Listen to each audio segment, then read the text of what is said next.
Terima kasih Pak Hendrik sudah bersama dengan kami, sudah mengunjungi RRI, mudah-mudahan sudah kenal gitu ya. Ada RRI di Jalan Sernaru, Pak Hendrik. Oh gitu, iya. Kita Ini bisa, perdana nih. betul, dan juga mudah-mudahan selanjutnya nanti Balai TNK bisa bersama-sama RRI ya untuk terus mengedukasi masyarakat, mendengarkan informasi-informasi yang terpercaya ya. Yang berasal dari Balai Taman Nasional Komodo. Siap, selalu. Baik, dan juga pagi ini saya bersama dengan Ibu Gertrudis Naus, Sekretaris DPC Asita Manggarai Barat. Bu Di, selamat pagi. Selamat pagi Bu Desi. Apa kabar? Baik, Sehat ya? Puji Tuhan. Ya, local wisdomnya kalau bisa terlihat di YouTube nanti ini sangat terasa begitu ya. Ada selendang-selendang Manggarai yang ini menghiasi. Katanya Pak Kabalai tadi langsung bilang, wah feminim dan cantik sekali pagi hari ini ya. Orang Manggarai harus tunjukkan ya. Manggarai, ciri khas Manggarai. Baik. Harus kita angkat. Betul ya, jadi identitas itu penting gitu. Ya, Oke, ya bagaimana kita mau mempromosikan pariwisata kalau kita tidak teridentifikasi. Ya. Baik, ya pendengar Anda juga bisa ikut bergabung bersama kami nantinya ya untuk menelpon langsung di 0812 3823 1987 untuk dialog interaktif ini. Mungkin saja Anda punya pertanyaan-pertanyaan yang jangan sampai Anda bertanya sendiri dan menyimpulkan sendiri. Ada narasumber kami yang bisa Anda tanya terkait dengan rencana penutupan Taman Nasional Komodo yang kabarnya kawasan Taman Nasional ini butuh istirahat, butuh recovery ya. Dan kita akan perbincangkan apa urgensinya, lalu bagaimana kira-kira nanti dampaknya terhadap dunia pariwisata. Kita bahas tuntas di dialog interaktif ini. Pak Rani, kalau mungkin Anda menyimak media sosial ya, sekarang ini Pak Hendrik ini viral gitu ya. Ya, viral dengan berbagai macam tanggapan begitu setelah Anda menyampaikan bahwa Komodo butuh istirahat begitu ya. Kawasan konservasi ini akan ditutup sementara pada tahun 2025. Kabar ini benar Pak? Saya ingin dengar langsung dari Pak Hendrik ya. Oke, baik Pak Bu Desi dan para pemirsa gitu. Saya perlu menyampaikan sebagai bahan permenungan kita bersama lah. Bahwa Tuhan pencipta kita saja, dia butuh waktu 1 hari untuk istirahat. Di hari Sabat. Di hari Sabat. Itu yang masyarakat Kristiani, itu umat harus Kristiani ya, percaya. itu kalau agama saya Katolik, itu menjadi menjadi acuan ketika kita bekerja, dan di hari Minggu itu hari untuk ibadat. Dan pada saat itu menurut Injil, itu Tuhan tuh istirahat gitu. Bahkan dia yang menciptakan alam ini, dia punya kekuasaan, tapi dia butuh waktu juga untuk istirahat. Oke. Itu satu. Yang kedua, sebagai bahan permenungan aja gitu. Bukan menjadi landasan satu-satunya ya. Itu bukan landasan, tapi bahan permenungan aja untuk kita bersama gitu. Oke. Itu yang pertama. Yang kedua, terkait dengan rencana itu kan rencana ya. Itu memang saya berkeyakinan bahwa jangan sampai Taman Nasional Komodo itu dijadikan sebagai benda hidup, benda mati gitu. Dia itu adalah benda hidup gitu. Dia makhluk hidup juga gitu. Kawasan beserta isinya itu ada makhluk hidupnya. Dia butuh waktu juga untuk istirahat. Itu keyakinan saya gitu. Cuman persoalannya ekosistem Taman Nasional itu kan tidak bisa berbicara gitu. Dia butuh butuh sensitivitas dari manusia untuk merespon sensitivitas itu. dari manusia untuk melihat ini kayaknya harus ada intervensi kebijakan, intervensi apapun gitu yang dilakukan supaya memberikan dia untuk istirahat gitu. Itu, dan yang kedua memang data kami menunjukkan itu bahwa tren kunjungan itu memang meningkat tajam ya Bu Desi, meningkat tajam. Sehingga ini menimbulkan kekhawatiran juga. Otomatis gitu. Kalau analoginya kalau di rumah Bu Desi terus dikunjungi kapan saja, jam berapa saja, Bu Desi pasti akan terganggu kan. Dan itu harus diatur kunjungannya. Jam berapa bisa bertamu ke rumah, saya harus istirahat, jam berapa saya ada waktu untuk sendiri gitu, di rumah tangga kita sendiri gitu. Jadi ini analogi-analogi kenapa saya pakai ini, karena penjelasan-penjelasan yang saya sampaikan dalam berbagai forum kayaknya sulit juga diterima oleh sebagian orang. Ya, memang karena ini menyangkut wilayah jadi semua gitu itu selalu berpikir itu bahwa ini bagaimana tentang saya gitu. Tidak berpikir bagaimana dengan alam. Padahal alam ini makhluk hidup gitu. Oke. Dia bisa dengan caranya sendiri menyeleksi kita. Ini menjadi bahan permenungan juga ketika pada saat COVID, itu alam dia caranya sendiri. Dia mengatakan bahwa semua harus aktivitas istirahat. Sekarang saya juga mau istirahat gitu. Tidak boleh saya diganggu. Itu sebenarnya itu cara-cara alam untuk bagaimana mengingatkan manusia itu jangan terlalu juga gitu. Jangan terlalu mengeksploitasi alam itu. Itu saya kira ini menjadi bahan permenungan. Sehingga rencana ini buat saya itu sebuah kebutuhan. Ya.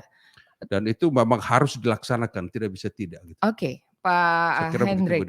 Oke, kalau misalnya, apakah boleh saya simpulkan bahwa ini adalah masih keputusan pribadi Kepala Balai TNK yang memang belum diatur oleh Kementerian Lingkungan Hidup begitu Pak Hendrik? Bukan keputusan, ini rencana. Baru wacana ya? Rencana. Sudah rencana begitu rencana. Ya?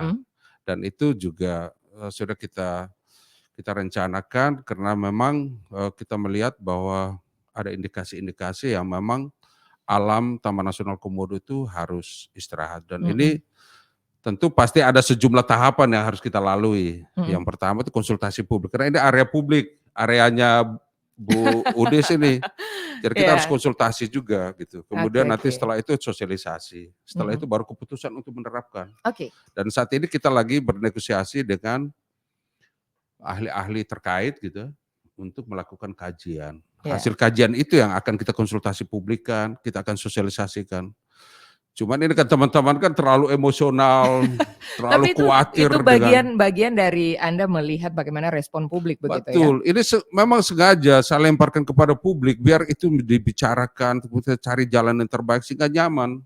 Ketika keputusan itu diambil, itu nyaman untuk semua orang, baik kepada Balai Taman Nasional Komodo, juga masyarakat pengguna kawasan, termasuk Bu Udis sebagai penyedia jasa pariwisata yang Asita yang memang yang memang menjadikan kawasan Taman Nasional Komodo itu sebagai salah satu target kunjungan untuk pengunjung yang memang menjadi paket wisata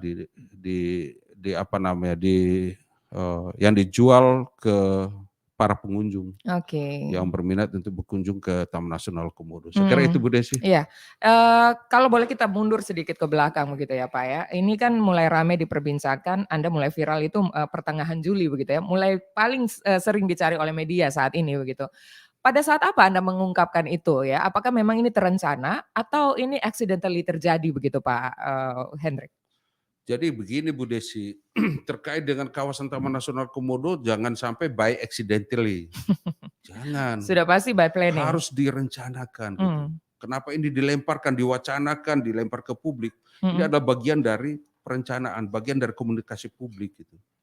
Tidak bisa gitu. By accident kemudian tutup, by accident kemudian tutup, tidak. Gitu. Anda benar-benar merenungkan ini, lalu menyampaikan itu dan memikirkan dan mengkaji gitu. Oke. Jadi tidak bangun tidur mimpi kemudian wah kayaknya saya mau tutup, enggak gitu. Jadi ini dalam berbagai forum sebenarnya saya sudah sampaikan bahwa rencana ini kita harus gitu. Karena apa? Kawasan konservasi itu benteng terakhir yang dijadikan sebagai daya tarik wisata yang paling menarik lah sekarang. Kalau tidak kawasan konservasi, paling tidak ada kegiatan konservasi yang dilakukan. Batu Cermin itu sebenarnya ada aktivitas konservasi di situ. Termasuk Gua Rangkong. Itu kalau tidak ada aktivitas konservasi selesai itu. Hancur itu. Dan apa yang mau di ini. Jadi puncak peradaban kita, itu kata dirjen saya sebelumnya, puncak peradaban kita itu adalah ketika kita mewariskan keindahan alam ini kepada anak cucu, lintas generasi. Itu baru kita manusia beradab. Maka ini perlu dilakukan begitu Pak Hendrik ya. Itu adalah puncak peradaban tertinggi ketika kita mewariskan hal-hal yang baik kepada anak cucu kita. Jangan sampai yang kita wariskan kehancuran. Nanti baru ada kesadaran belakangan. Terlambat. Terus pemerintah disalahkan gitu. Kenapa tidak melakukan apa-apa gitu. Tapi karena memang ini menyangkut wilayah publik, akan banyak pro dan kontra ya. Berita ini juga saya dengar sudah ditanggapi oleh Mas Menteri Sandiaga Uno, Kemenparekraf Republik Indonesia, yang mengatakan bahwa kalau ada kekhawatiran bahwa kunjungan wisatawan menurun, beliau yakini bahwa itu tidak ya, karena masih ada spot-spot lainnya. Tapi Pak, karena ini menyangkut wilayah publik, kita coba dengarkan bagaimana para pelaku wisata ya. Hari ini hadir juga Ibu Udis dari Asita ya. Tapi sebelum ke Bu Udis, sorry. Boleh, silakan Pak Hendrik, apa yang ingin Anda tambahkan? Jadi kekhawatiran akan menurunkan jumlah kunjungan itu kan tidak. Karena kita belum tahu skema penutupan itu seperti apa. Dalam bayangan saya itu, kalau misalnya 1 hari dalam 1 minggu kita tutup istirahatkan Taman Nasional untuk dengan hari yang sama, saya kira itu sangat berharga buat alam gitu. Dan buat teman-teman, 1 hari itu bisa digunakan untuk paket wisata di daratan di luar Taman Nasional maupun di perairan di luar Taman Nasional. Kemudian hari ketika Taman Nasional buka, 6 hari yang lain silakan masuk. Oke. 1 hari saja. Kalau misalnya teman-teman tidak punya hati untuk menghidupkan UMKM yang ada di luar Taman Nasional atau desa wisata di sekitar Taman Nasional, silakan aja 1 hari itu digunakan untuk perjalanan pergi dan pulang. Oke. Apa yang dampaknya apa? Nggak ada. Ya. Tidak ada sama sekali dampaknya. Jadi kalau kita highlight, rencana Anda bagaimana nanti? Tutup total untuk berapa lama atau seperti apa Pak sebenarnya? Tidak, itu bukan tutup total. Tidak tutup total 1 tahun yang seperti. Jadi ini dipelintir oleh teman-teman kita gitu. Tidak ada gitu. Saya jadi juga mempertimbangkan bagaimana pertimbangan Anda yang Anda sampaikan sehingga ini bisa langsung didengarkan oleh masyarakat Pak Hendrik sehingga tidak bias. Ya, pertimbangan saya itu adalah alam itu kan makhluk hidup itu yang pertama. Gitu ya. Itu satu ya. Pasti dia butuh istirahat, pasti. Yang kedua, ada indikator-indikator yang bisa kita gunakan. Bu Udis pasti tahu lah bagaimana dengan perairan Taman Nasional itu. Banyak juga karang rusak, banyak ikan mulai berkurang. Kesadaran itu harus menggugah, harus ada intervensi. Ide Anda nanti rencana implementasinya seperti apa? Diistirahatkan dalam waktu berapa lama atau pengaturannya nanti bagaimana Pak? Dalam konsep saya tergantung hasil kajian. Tetapi kalau saya dengan mempertimbangkan pro dan kontra yang selama ini terjadi, ya 1 hari dalam 1 minggu lah, dengan harian tetap. Sehingga teman-teman itu Asita bisa menjual paketnya itu tidak ada kekhawatiran. Hari apa sih? Kalau boleh lah ada hari libur Taman Nasional Komodo, kenapa tidak gitu? Kita harus berpikir itu lintas generasi, jangan egois gitu. Kalau kita egois bahaya alam ini nanti. Apa yang mau kita wariskan untuk anak cucu kita gitu? Itu harga mati gitu. Ya, ini yang mungkin belum diangkat oleh media ya, bahwa sebenarnya ini belum utuh yang disampaikan bahwa Anda sebenarnya tidak berencana menutup sepanjang tahun begitu ya? Tidak ada. Tidak ada. Tidak ada. Saya juga mempertimbangkan ketergantungan industri jasa itu sangat tinggi terhadap Taman Nasional. Itu saya sadari betul gitu. Sehingga dalam pengambilan keputusan saya pasti akan mempertimbangkan hal itu benar-benar matang gitu.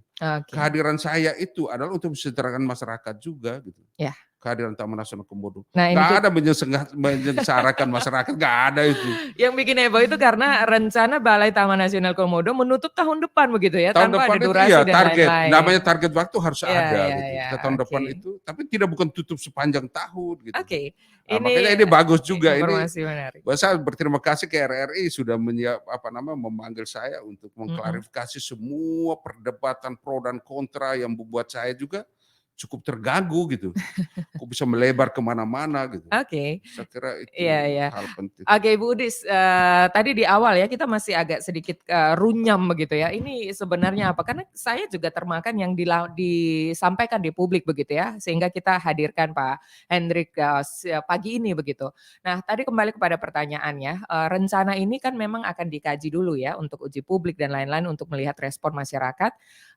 Tapi ini karena A1 langsung disampaikan oleh Pak Hendrik, saya baru tahu bahwa ternyata sebenarnya detail yang direncanakan tuh seperti itu tadi ya, tidak tutup sepanjang tahun tapi ada 1 hari yang dikonsepkan oleh Pak Hendrik. Dari Asita mengomentari seperti apa? Artinya mungkin yang tadi Ibu Udis siapkan ya, mungkin itu sudah runtuh dengan pernyataan Pak Hendrik barusan. Tapi silakan Bu Udis disampaikan saja. Baik, Bu Desi, terima kasih banyak. Terima kasih Pak Engki atas penjelasannya. Saya juga setelah beberapa wacana itu, saya dikirimin oleh teman-teman agen saya dari luar bahwa mereka sudah membaca ini. Bu Gertrudis, tutup tahun 2025. Taman Nasional. Wah, ini bahaya nih. Judulnya nih. Jadi saya terkejut saja tadi bahwa kebetulan di media itu tidak ada penjelasan tentang berapa teknisnya nanti ya. Seperti apa teknisnya. Terus setelah dijelaskan oleh Pak Hengki tadi bahwa sekali seminggu. Kalau penjelasan seperti ini sebelumnya mungkin kita pahami, tetapi perlu bahwa kalender yang dibuatkan oleh yang direncanakan ini nanti seperti apa gitu. Entah seperti apakah seminggu itu sekali, kira-kira hari apa. Itu paling tidak jauh hari sebelumnya kita harus punya kalender. Jadi terima kasih untuk RRI hari ini menghadirkan kami di tempat ini. Jadi kami sebenarnya pelaku wisata sudah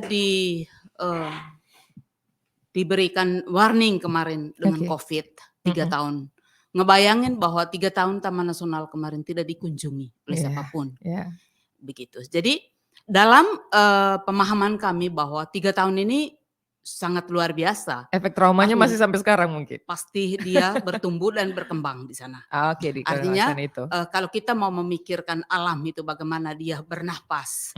Karena mungkin sebelumnya pengunjung itu sudah sangat terlalu banyak mengunjungi kawasan Taman Nasional Komodo. Kemarin ini kita pelaku pariwisata ini sudah diberikan dari COVID itu bahwa kita tidak ada aktivitas selama 3 tahun. Istirahat 3 tahun. Istirahat 3 tahun. Sekarang kalau mau ada rencana untuk tutup. Apakah itu karena begini Bu Desi, saya perlu jelaskan bahwa kami sebagai travel agent ini, kerja kami ini adalah 3 tahun ke depan itu kami sudah terima bookingan. Tanpa melihat bahwa hari apa libur di dalam kawasan Taman Nasional. Jadi kita selama ini sudah banyak kegaduhan yang terjadi di dalam pelaku pariwisata ini. Jadi kita kemarin sudah COVID, tambah lagi kenaikan tarif. Jadi tingkat kegaduhan kami selama ini sangat banyak sekali. Nah sekarang lagi kami baru up sedikit, ada lagi wacana penutupan. Wah, apalagi ini. Jadi ini yang membuat kami pelaku pariwisata kurang confident, kurang percaya diri untuk kami menjual paket Taman Nasional Komodo ini untuk ke wisatawan kami yang direncanakan untuk datang. Contoh, tamu kami itu sampai 2026 Bu, yang sudah di booking. Nah, ada wacana seperti ini. Apakah ini kira-kira sudah dibuat analisis dampak dari segi ekonominya pelaku pariwisata ataupun masyarakat, karena pariwisata ini dampaknya bukan hanya pelaku pariwisata, dampaknya ini buat semua masyarakat. Jadi kita ini hanya sebagai corong, kita mendatangkan wisatawan begitu banyak. Dan kami pelaku pariwisata ini kerjanya musiman, ya. Berapa bulan itu kami memang rame, start dari Juli. Nah, Juli pun kemarin baru pertengahan bulan, baru mulai. Sampai Oktober, November. Desember sudah mulai turun lagi. Jadi kita kerjanya musiman. Nah, kalau misalnya kita berpikir tentang bagaimana untuk wacana penutupan Taman Nasional Komodo. Yang terbaru ini 1 hari seminggu. Yang terbaru ini sekali seminggu. Nah, ini terjadi misalnya di high season seperti ini. Waktu tamu yang berkunjung ke sini, katakan dia 3 hari 2 malam. Dia 1 harinya Komodo, 2 harinya di luar Taman Nasional Komodo. Jadi itu kita sudah atur. Tetapi ada satu wacana dulu, beberapa tahun yang lalu, ada namanya carrying capacity. Mungkin itu kita lebih sepakat. Kira-kira pembatasan orang yang mengunjungi dalam sehari di dalam kawasan Taman Nasional ini, mungkin itu yang dibicarakan. Gitu. Itu yang butuh kita dari pelaku pariwisata. Sehingga kami sebagai pelaku pariwisata ini menjual paketnya, kita bisa mendapat quote-nya kira-kira hari apa bisa masuk di dalam kawasan Taman Nasional Komodo. Gitu. Artinya kalau misalnya kita minta untuk 1 hari tutup, misalnya. Oke, waktu tamu pas dia ada di sini, jadwal ke Taman Nasional Komodo, gitu loh. Tetapi kalau misalnya ada semacam carrying capacity seperti itu, mungkin buat kami bisa ketika kami dapat kuota yang masuk Taman Nasional Komodo, kami masuk Taman Nasional Komodo. Tetapi di luar itu kami mengunjungi tempat lain. Baik. Nah, sekarang ini kita bukan artinya saya menolak dari cara berpikirnya Pak Hendrik, itu juga bagus. Tetapi apakah ini wacana ini, apakah dari Pak Hendrik? Karena kita tahu bahwa yang punya otoritas Taman Nasional Komodo ini adalah dari Kementerian Lingkungan Hidup. Gitu. Jadi apakah wacana ini, apakah sengaja hanya untuk mengumpan saja dulu, gitu? Ya, direncanakan. Kira-kira tanggapan publik itu seperti apa? Oke, tanggapan kami, Pak, ya terus terang. Untuk tutup, kami mungkin kurang sepakat. Walaupun 1 hari saja dalam Walaupun seminggu. 1 hari saja. Oke. Tetapi kalau misalnya ada aturan bahwa ada carrying capacity, oke, itu kita atur bersama. Kira-kira jadwalnya seperti apa? Kira-kira kota yang masuk di dalam kawasan Taman Nasional Komodo dalam 1 hari, kira-kira batasnya berapa? Gitu. Sehingga itu nanti tidak crowded di lapangan, tidak crowded.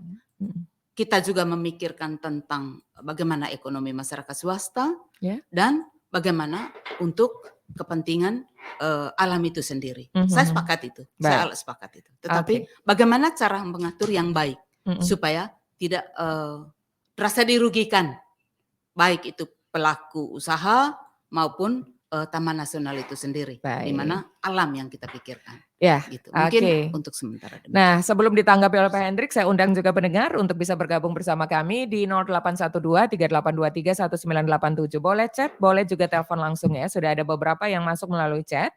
Tapi kalau Anda ingin langsung ngobrol dengan narasumber-narasumber kami, silakan Anda bisa bergabung bersama kami di line nomor telepon tersebut ya, 0812-3823-1987. Nanti untuk yang sudah bergabung di WhatsApp nanti akan kami bacakan. Saya mau kasih lagu dulu ya, sehingga kita bisa lebih rileks lagi. Juga untuk pendengar RRI yang saat ini sudah bersama dengan kami, tetaplah bersama kami dalam dialog interaktif pagi ini, masih bersama dengan Pak Hendrik Ranisiga, Kepala Balai Taman Nasional Komodo, dan juga Ibu Dis dari Asita Manggarai Barat. Anda masih mendengarkan RRI Labuan Bajo, kanal informasi dan inspirasi. Sudah bersama RRI Labuan Bajo, pengamat pariwisata NTT, Pak Rocky Pakujawang. Selamat pagi Pak Rocky. Pagi Bu, pagi. Ya, Pak Rocky saat pagi, ini. Pak Hendrik, pagi Bu Gertrud. Selamat pagi. Oke. Bung Rocky. Ya, mudah-mudahan saat ini tidak sedang terganggu ya kesibukannya Pak Rocky ya. Enggak. Oke. Pak Rocky, saya sampaikan dulu, tadi di dalam dialog sesi yang pertama sudah disampaikan oleh Pak Hendrik bahwa wacana untuk penutupan Balai TNK ini tidak seperti seheboh yang ada di publik ya. Beliau menyampaikan bahwa hanya diwacanakan 1 hari selama 1 minggu begitu. Tapi dari pihak Asita sebagai pelaku pariwisata agak keberatan begitu ya Bu Udis ya. Sebelum kita bahas yang lain lagi, silakan Pak Rocky menanggapi ini ya. Kalau Mas Sandiaga Uno, Mas Menteri kan sudah sampaikan bahwa wah sebenarnya tidak masalah ya kalau misalnya ditutup karena masih ada spot-spot lain. Tapi sepertinya pelaku pariwisata yang diwakili oleh Asita Manggarai Barat ini minta kalau bisa dikaji lebih baik dulu begitu ya, karena bookingan sudah sampai tahun 2026. Anda sebagai pengamat pariwisata NTT menanggapinya seperti apa Pak Rocky? Iya, baik. Jadi saya sepakat dengan pendapat dari Asita, di mana memang bookingan itu sudah masuk tanpa ada tanpa ada peringatan, tanpa ada warning sebelumnya bahwasanya setiap hari A di minggu tertentu itu akan ditutup Taman Wisata Komodo tersebut. Gitu. Jadi memang agak kesulitan dari sisi pelaku pariwisatanya. Namun demikian, kalau kita lihat lagi dari sisi konservasi, memang kan Taman Komodo ini kan ya mau tidak mau memang ada preserve-nya, jadi ada conserve-nya juga, dalam artian tentu ini perlindungan terhadap satwa dan sebagainya itu, atas nama itu maka perlu juga diadakan penutupan lah, let's say gitu ya. Nah ini kedua kepentingan inilah yang memang mesti tadi disebutkan oleh Bu Getut kalau saya nggak salah bahwa kalau bisa dikaji kembali gitu sehingga kedua kepentingan tersebut tuh terakomodir dengan baik.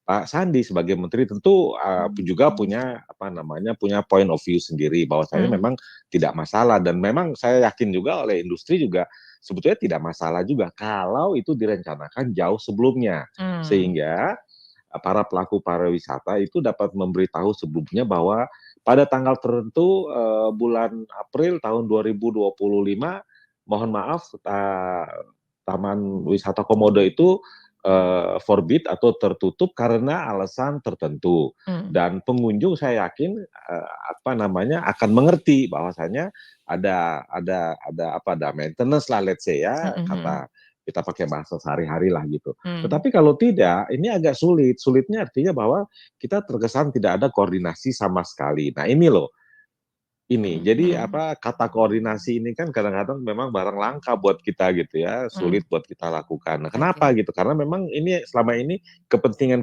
ini tidak terakomodir dengan baik. Gitu. Di satu sisi pelaku pariwisata harus juga punya willingness untuk mengerti bahwasannya hutan lindung tersebut atau Taman Wisata Komodo ini harus ditutup 1 hari dalam seminggu. Di satu pihak juga pihak konservasi juga mohon pengertiannya agar kepentingan dari segi komersil atau dari segi pariwisata itu juga dapat terakomodir dengan baik gitu. Nah ini loh yang mungkin Bu, yang mungkin kalau boleh izin ya Pak Hendrik ya, kalau boleh saya sampaikan gitu bahwa kalau bisa ke depan kita sama-sama duduk bareng, kita cari formula yang paling baik sehingga sehingga teman-teman saudara-saudara kita yang bergerak di bidang pariwisata ini tidak harus menghadapi masalah dalam artian komplain bahkan dianggap oleh partner di luar misalnya Anda kok nggak profesional, sudah tahu barang mau ditutup kok tidak dikasih tahu kita sebelumnya. Kan tidak mungkin juga kita tidak kasih tahu, sorry saya tidak ada koordinasi dengan pihak konservasi misalnya. Kan nggak mungkin juga kita kasih tahu, Nomor kan sih kita nanti membuka ya borok juga. sendiri gitu ya. Itu Bumerang juga. Jadi ini loh Bu, ini pendapat saya. Oke. Gitu kira-kira. Pak Rocky, Ya, idealnya makasih. menurut Anda seberapa lama sih ada warning ini dari sejak diwacanakan sampai diterapkan butuh waktu berapa lama menurut Anda? At least 1 tahun. Karena begini kita tahu bahwa yang datang ke Komodo ini wisatawan yang berkualitas. Suka tidak suka kita harus katakan itu bahwa yang datang itu adalah sementara ini masih wisatawan yang berkualitas. Dalam artian kan datang ke Komodo itu tidak murah-murah sekali gitu ya. Jadi mereka harus punya effort sendiri, mereka harus datang dari luar negeri sudah punya niat tertentu untuk datang. Ada pula yang datang sudah sampai di Indonesia dan melihat bahwa oh ternyata Komodo bagus dan saya harus ke Komodo. Nah Komodo ini kan tidak pergi sehari, pergi pagi pulang sore, tidak. Tapi ini kan orang harus nginap di sana. Nginap di sana paling tidak 2 malam. Mungkin 3 malam. Karena apa? Karena mesti lihat Komodo, mesti jalan-jalan ke sana, mesti diving, snorkeling, jalan-jalan lagi ke surrounding areanya. Jadi yang datang ini adalah wisatawan yang kalau kita lihat statistik itu long haul, artinya wisatawan dari Eropa maupun dari Amerika gitu ya. Baik. Nah, artinya mereka ini merencanakan kepergiannya itu biasanya jauh-jauh hari sebelumnya. Kan begitu ya. Jadi mereka udah rencana saya akan ke Indonesia tahun 2025, nanti 2026 saya akan pergi ke mana, misalnya ke Meksiko, tahun 2027 saya rencana ke Jepang. Mereka sudah jauh-jauh hari. Nah, di mindset mereka bahwa mereka sudah rencana jauh-jauh hari itu, maka kita pun juga sebagai pelaku di industri pariwisata ini juga kan harusnya tahu bahwa pattern mereka adalah seperti begitu. Sehingga layaknya kita pun sudah tahu bahwa oh tahun depan tanggal segini, maaf tanggal segini Anda harus geser, Anda tinggal dulu di Bali 2 malam lagi gitu, Anda datang baiknya tanggal segini supaya tidak terkendala dengan hari pada saat penutupan atau pada saat maintenance lah, anggaplah saya pakai kata itu karena saya belum tahu tadi apa yang disebut hari ditutup dalam seminggu itu. Kira-kira gitu Bu. Jadi sebaiknya kalau bisa untuk industri at least 1 tahun. Pak Rocky, ya kami ke Pak Hendrik dulu ya. Pak Hendrik tadi ada beberapa rekomendasi begitu. Ada yang usulan yang tadi menanggapi Asita juga, termasuk juga dengan kalau bisa ini dilewati dengan tahapan-tahapan uji publik semacam itu, mendengarkan bagaimana suara publik yang termasuk pagi ini yang kita sudah lakukan.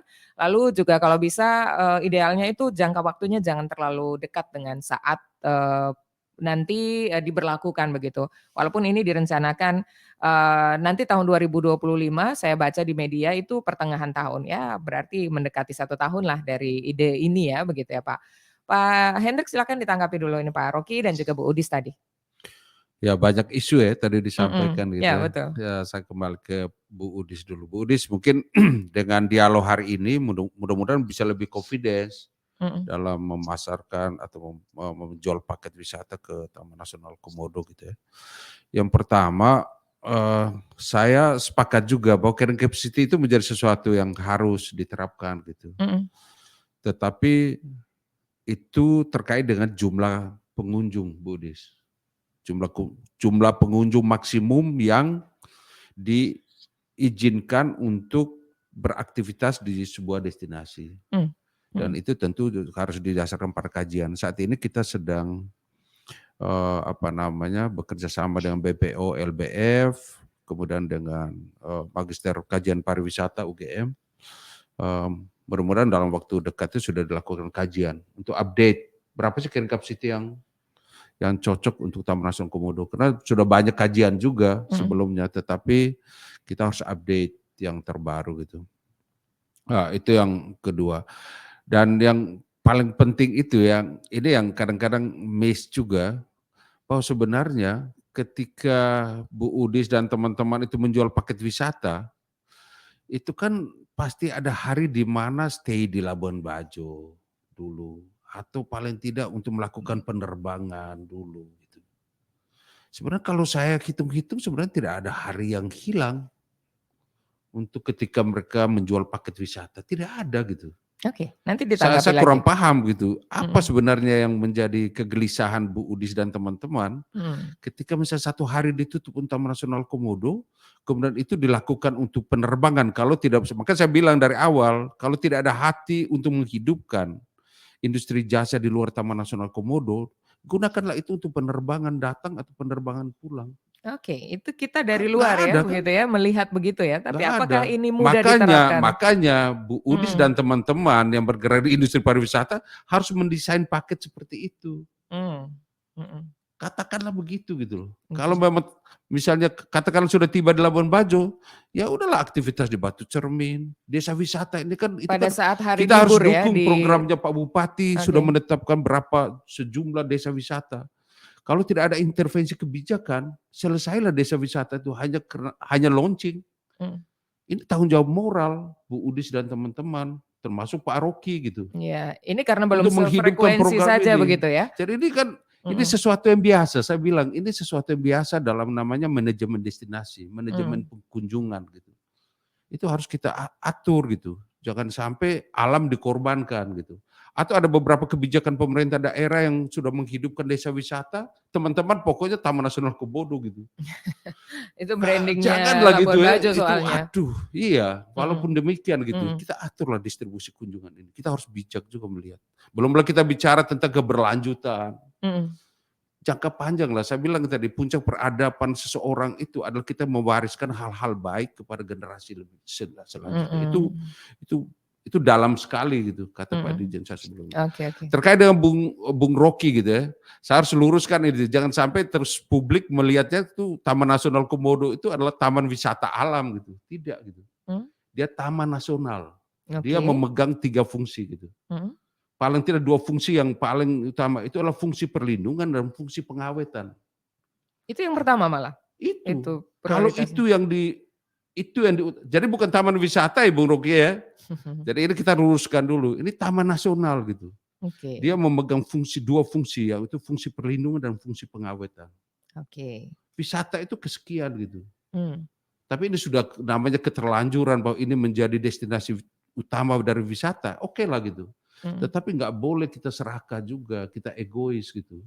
alam tuh berikanlah waktu untuk dia menjadi dirinya sendiri dulu gitu, seperti COVID kemarin. Jangan itu dua fungsi utama gitu. Baru pemanfaatan secara lestari itu baru mengikuti. Jadi dua fungsi. Andai kan di Taman Nasional Kalmo Strik itu ya tutup aja untuk kepentingan konservasi, karena dia kawasan konservasi gitu. Tapi kan kita kan nggak bisa begitu juga gitu. Nah, makanya harus diatur, nggak bisa dibiarkan itu. Itu harus, saya punya keyakinan itu dan itu saya tegaskan ke teman-teman, saya akan jalan terus gitu. Karena ini untuk kebaikan kita bersama gitu. Kita jangan sampai menjadi generasi yang egois gitu. Saya punya keyakinan bahwa ini yang diambil ini adalah memang untuk kepentingan generasi yang akan datang, kepentingan alam, dan kita harus juga harus ada hati untuk itu gitu. Dan itu yang Bung Rocky, jadi saya kira jangka waktu 1 tahun itu harusnya sudah ini memang ini belum penerapan, ini kita masih dalam wacana, masih rencana gitu. Kita diskusikan itu. Maka ini memang saya lempar ke publik biar itu menjadi diskusi publik. Saya butuh masukan gitu. Apa sih keinginan publik itu apa sih sebenarnya? Dan ini kan belum penerapan. Bahwa punya target 2025 itu kan dari Januari sampai dengan Desember. Bisa saja nanti Desember baru diterapkan gitu. Kalau memang jelek-jeleknya ternyata Bu Udis bilang nggak bisa gitu. Nanti 2026 ya sudahlah, nanti 2026 baru diterapkan juga. Kalau memang terpaksa harus begitu gitu. Itu yang nanti kita sepakati dalam diskusi-diskusi. Itu nanti dalam konsultasi publik akan kita buka ruang itu gitu. Oke. Silakan Bu Udis memberikan masukan, Bung Rocky juga sebagai pemerhati pariwisata. Tetapi poin saya adalah jangan sampai alam dikorbankan hanya karena kepentingan ekonomi semata gitu. Hanya untuk kepentingan pariwisata semata juga, nggak boleh gitu. Kita harus belajar banyak dari Australia, saudara tuanya Komodo itu punah kenapa? Itu mismanagement. Jangan kita mengulangi hal yang sama gitu loh. Di Taman Nasional di seluruh dunia itu sudah ada sistem buka tutup. Karena ada kesadaran yang tinggi, jangan sampai terjadi kepunahan gitu. Di Taman Nasional di Indonesia juga sudah ada gitu. Tapi kenapa Komodo itu selalu rame gitu? Ada sedikit apa?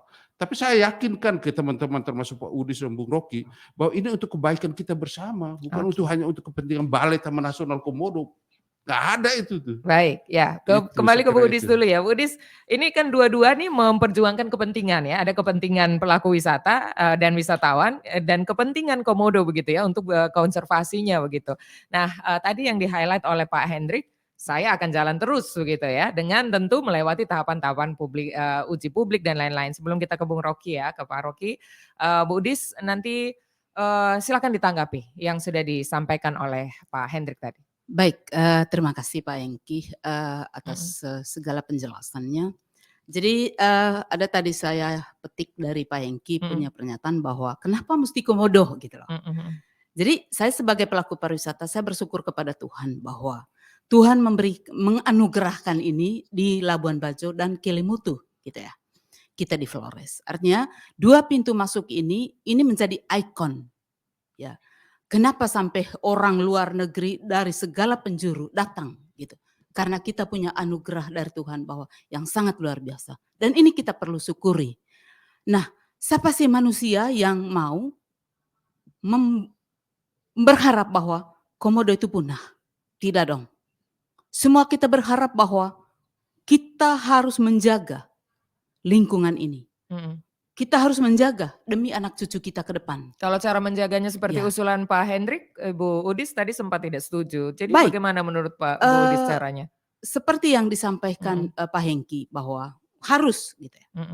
Tetapi apakah keharusan ini dengan serta-merta besok, lusa, tahun depan? Ya. Tetapi ini kita perlu koordinasi, kolaborasi. Artinya kita masing-masing punya, ya kalau kita mau berpikir tentang kepentingan, bukan kepentingan saja, ini hidup.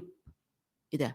Kita ini adalah makhluk yang dianugerahkan Tuhan dan kita juga perlu menjaga dan menikmati. Jadi kita sekarang ini keharusan dari Taman Nasional misalnya, katakan harus tahun 2025. Nah, apalah gunanya kita saling berkolaborasi, berkomunikasi, sehingga ada satu solusi, baik untuk Taman Nasional atau lingkungan itu sendiri, konservasi itu sendiri, dan baik juga untuk pelaku gitu atau untuk ekonomi. Maka kalau kita ingat lagi tadi Pak Hendrik bilang kalau misalnya harus diundur ke 2026 sepakat ya. saja Pak. Ini kita perlu tidak ada, saya tidak pernah mengeluarkan pernyataan harus 2025 loh. Iya. Artinya harus jadi pelintir lagi gitu. Tidak, artinya ini kan keharusan untuk buat ini aturan itu. Makanya Pak. gini, itu yang kita petik. Jangan sampai mempelintir pernyataan saya akhirnya jadi rame, jadi kontroversial gitu. Padahal yang saya maksudkan itu ya kita targetnya tuh pertengahan 2025. Tapi tergantung nanti hasil konsultasi publiknya. Itu tadi saya sepakat. Konsultasi publiknya kan, misalnya enggak jangan deh. Iya, kan Pak bilang tadi misalnya, 2026. Tapi namanya sebuah rencana itu harus punya target waktu. Tapi ternyata terjadi dinamika, kita diskusikan, Bu. Baik, Bapak. Jadi jangan pelintir pernyataan saya lagi gitu. Itu mungkin nanti tidak rame lagi. Begitu ya. Baik, Bapak Ibu. Artinya gini Pak, maaf ya, kita ini adalah kita semua ada punya kepentingan ini. Artinya dari segi ekonomi pelaku pariwisata berpikir tentang ekonomi nih. Dari segi Taman Nasional berpikir tentang konservasi. Saya juga berpikir konservasi loh. Artinya saya menjadi manusia yang bersyukur kepada Tuhan dan saya harus menjaga itu. Saya sepakat. Ya, tetapi ini kita kolaborasi, koordinasi. Coba kita diskusikan. Dari segi pariwisata, kami sudah menjual paket ini sampai 2026 nih. Ya. Kira-kira bagaimana yang terbaik? Oke, input informasi ini yang perlu diketahui. Kita beri informasi ini dari kami, Pak. Sampai 2026. Bagaimana 2026 ke atas itu kita buat kalender. Sehingga ya kenapa pelaku pariwisata sekarang itu tidak ada keterbatasan jual paket komodo? Ya, orang pariwisata selagi ini tidak ada batas waktu, tidak ada aturan. Jadi kita jual ya penting loh. Gencar begitu ya menjualnya ya. Silakan datang kamu. Jadi kita juga menjual paket ini ya untuk kepentingan banyak orang. Artinya menjual paket. Cara kerja pelaku pariwisata ini artinya kita bicara hari ini untuk berapa tahun ke depan. Kita mendatangkan wisatawan, jual paket. Katakan dia 3 hari 2 malam. 1 harinya dia harus ambil komodo karena itu ikon. Tapi kalau tadi yang Pak Hendrik bilang dari sekian banyak hari yang misalnya nanti ditetapkan untuk hari libur untuk komodo, itu kan bisa di-arrange, diatur agar hari itu ya wisatawan tidak ke situ dulu begitu mungkin itu Bu tadi. Dis ya. Kalau ini direncanakan ya bisa. Artinya kami sudah tahu nih kalendernya nih. Oh, dalam seminggu setiap hari apa Komodo Nasional Park sedang libur. Libur gitu loh. Tetapi ini kita jangan kita sudah terima bookingan. Ya ini perlu diskusi banyak ini. Ya saya sudah memberitahukan sampai 2026 loh Pak. Saya sudah terima bookingan. Itu Asita belum yang lain ya? Belum yang lain gitu loh. Oke. Jadi ini kita perlu diskusi seperti yang Pak ya welcome. Jadi kita semua diskusi dari segi pariwisata, dari segi konservasi. Jadi kita semua ini ada kolaborasi koordinasi sehingga terjadi ada satu solusi yang baik untuk Taman Nasional, baik untuk pelaku, baik untuk semua orang gitu loh. Tidak ada yang dirugikan. Jadi perlunya diskusi ini. Tidak ada. Yakin itu tidak ada yang dirugikan. Baik. Ya, betul. Yakin mana ada yang dirugikan. Saya juga punya keyakinan yang sama begitu ya Bapak Ibu sekalian ya. Dan memang kalau menyangkut kepentingan publik dan ini bersinggungan dengan banyak orang, memang hal-hal menjadi kontroversi ini adalah hal yang biasa begitu ya. Tapi kita dengarkan lagi ya begitu Bung Rocky ya. Ini sepertinya Bapak Ibu di sini sebenarnya punya maksud dan tujuan yang sama. Tinggal nanti didiskusikan, dikolaborasikan yang baik begitu ya Pak Rocky. Kalau Anda sempat mendengarkan juga. Tadi ada beberapa masukan, sanggahan juga dari Pak Hendrik. Silakan ditanggapi dulu Bung Rocky. Iya, baik. Makasih. Ya saya koreksi jadi Taman Nasional ya, bukan Taman Wisata. Sorry. Lalu Pak Hendrik tadi katakan juga akan ada diskusi, kalau saya nggak salah dengar tadi, koreksi kalau salah ya Pak Hendrik, akan ada diskusi ke depan antara BPOLB dengan apa tadi itu. Saya pikir juga tolong dilibatkan industri, dalam hal ini industri pariwisata. Tadi Pak Hendrik tidak menyebutkan bahwa industri pariwisata dalam arti ini praktisi juga akan diajak untuk dilibatkan untuk berbicara. Karena apa? Karena suka tidak suka, mau tidak mau hari ini kita lihat bahwa Taman Nasional Komodo itu banyak sekali dikunjungi oleh wisatawan. Wisatawan yang datang itu karena mereka punya sense of preserve ya, mereka punya perasaan untuk punya rasa untuk conserve juga sehingga mereka datang dan melihat itu. Tinggal saja kita membuat rambu-rambu agar mereka tidak nyampah, tidak mengagetkan, macam-macam lah ada nanti mungkin dan lain-lain. Kepentingan tadi dari segi bisnis sekali lagi emang sulit nih kalau tadi kita dengar Pak Hendrik, saya akan jalan terus gitu. Gitu ya. Artinya niat ini akan dijalankan atas nama konservasi, atas nama conserve gitu. Jadi akan jalan terus. Nah,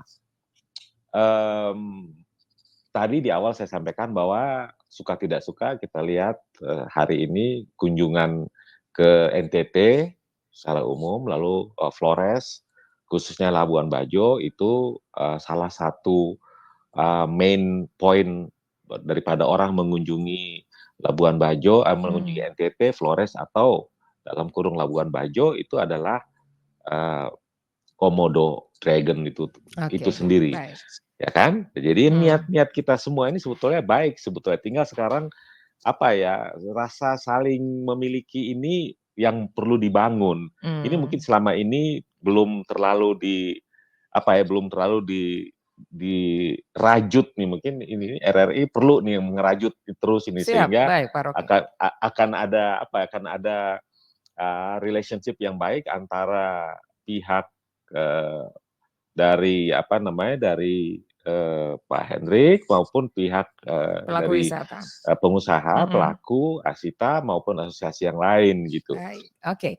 Pak Hendrik juga tadi katakan bahwa tolong disiapkan 1 hari untuk tidak semudah itu juga Pak Hendrik untuk mengedrive Mr. So and So dari sana datang untuk Anda hari ini programnya ini aja karena kemarin ada perubahan. Itu juga tidak terlalu mudah, walaupun bisa, tapi tidak terlalu mudah. Jadi memang sebaiknya kalau kita tahu jauh-jauh hari bahwa ada hari di mana Taman Nasional Komodo itu akan ditutup, ya kita sudah bisa memberitahu kepada klien sehingga mereka pun tahu bahwa pada hari Rabu, setiap hari Rabu itu Taman Nasional Komodo itu tutup, sehingga kita kawan-kawan di travel, kawan-kawan di industri manapun juga, baik di Labuan Bajo maupun di luar, itu ketika mereka mengemas paket wisata, mereka akan lihat bahwa hari Rabu itu sebaiknya kita pakai untuk hari penerbangan atau hari untuk melihat diving atau pergi Batu Cermin, desa wisata dan lain-lain. Saya pikir Pak Hendrik nih tadi masukannya bagus sekali itu bahwa ada desa wisata, jadi jangan sampai juga desa wisata itu hanya sebatas gunting pita juga Pak Hendrik. Salut nih buat Pak Hendrik ini, jangan-jangan pelaku pariwisata juga ini, ngerti sekali nih beliau ini, luar biasa ini. Itu yang saya pikirkan semuanya. Ya, mungkin nanti ke depannya gitu ya, akan juga jadi pelaku pariwisata begitu setelah nanti selesai jadi kabale begitu. Atau jangan-jangan saya agak curiga sama beliau nih. Baik. Pak Hendrik, ini tadi ada apresiasi begitu ya untuk memikirkan juga destinasi lainnya begitu Pak Hendrik. Karena ini ingin juga berkolaborasi dan mendukung program-program pemerintah sebenarnya ya. Oke. Jadi gini Bu Desi, saya perlu luruskan. Bung Rocky, saya harus luruskan, takutnya dipelintir lagi. Yang saya maksudkan itu saat ini sedang didukung oleh Magister Kajian Pariwisata UGM dan juga BPO LBF itu dalam hal studi carrying capacity. Ngerti. Tapi bukan dalam konteks yang lain. Ketika kajian itu dilakukan, pasti saya sudah bilang ada tahapan konsultasi publik. Itu akan melibatkan semua, para pihak semua. Pemangku kepentingan itu pasti akan pada saat konsultasi publik, kemudian sosialisasi, kemudian kalau memang diperlukan, lakukan lagi kajian lagi gitu. Kalau diperlukan, kemudian baru penerapan. Pada tahap mana itu akan melibatkan publik, pada tahap mana yang hanya dilakukan oleh para peneliti. Jadi yang saya sampaikan tadi itu ketika kajian yang dilakukan oleh MKP UGM dan disupport oleh BPO LBF. Itu Pak Bung Rocky, supaya saya luruskan dulu. Tetapi saya berterima kasih lah. Sebenarnya saya bisa menangkap bahwa Bung Rocky itu sebenarnya itu poin pentingnya itu secara prinsip itu kegiatan konservasi itu menjadi hal yang penting. Jadi jangan iya. sampai ini hanya jangka pendek, tapi harus berpikir jangka panjang, berkelanjutan. Baik. Itu poinnya saya pikir Bung Rocky cukup jelas tadi menyampaikan itu, saya kira gitu. Oke, baik ya, Bapak-bapak dan juga Ibu ya, kita sudah membahas ini terkait dengan konservasi atau kontroversi. Sebenarnya kalau di ujung dialog ini kita sepakat bahwa untuk upaya konservasi memang akan ada kontroversi begitu ya Pak Hendrik, Ibu Udis dan juga Pak Rocky. Tapi agar kontroversi ini bisa kita sama dalam satu frekuensi adalah tujuan untuk kepentingan, selain kepentingan konservasi komodo, kita harus memperhatikan juga bagaimana kepentingan dari para pelaku wisata, masa depan industri pariwisata, ini yang perlu terus dilakukan diskusi begitu ya Pak Hendrik ya. RRI juga siap kalau misalnya nanti ingin berkolaborasi untuk diskusi-diskusi selanjutnya begitu mewadahi. Masih juga 1,5 tahun nih Bu Udis aja khawatir terus.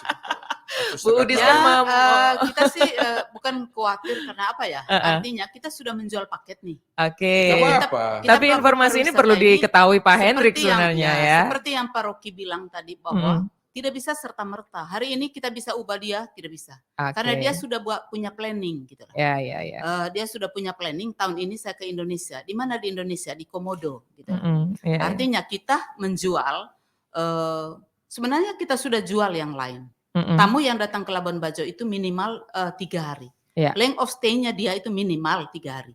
Artinya 1 hari Taman Nasional Komodo, di hari lainnya itu adalah di destinasi biasa saya. Jadi kalau 2026 setuju nih diterapkan?